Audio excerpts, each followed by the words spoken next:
L'autonomia non è un tema esclusivo della Lega, anzi la Lega dell'autonomia non si è occupata per tanti e tanti anni. Rivendica la propria parte, la parlamentare del PD, che ha di fatto, con i propri emendamenti, evitato che sparisse dalle leggi ogni possibilità di autonomia per il Veneto. E l'ha fatto ben sapendo di andare per diversi aspetti anche contro il proprio partito, ma convinta che questa sia l'unica strada percorribile per un territorio come il nostro, stretto tra due regioni a statuto speciale.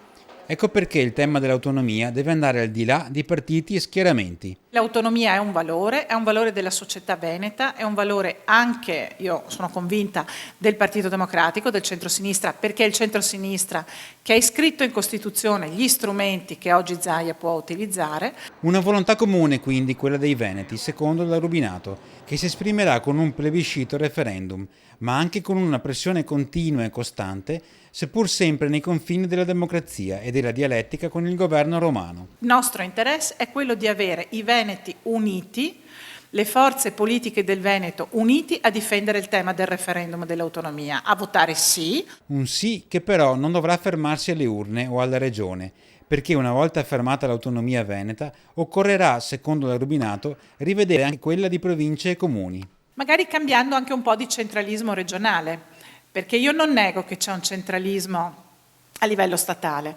ma la regione, amministrata anche dalla Lega Nord, in realtà ha replicato in regione i vizi del centralismo romano. Quindi vorrei una regione che è un po' più a disposizione dei nostri amministratori, dei nostri comuni e dei nostri sindaci, non solo quando è ora di farsi delle foto nei manifesti per sostenere il proprio candidato.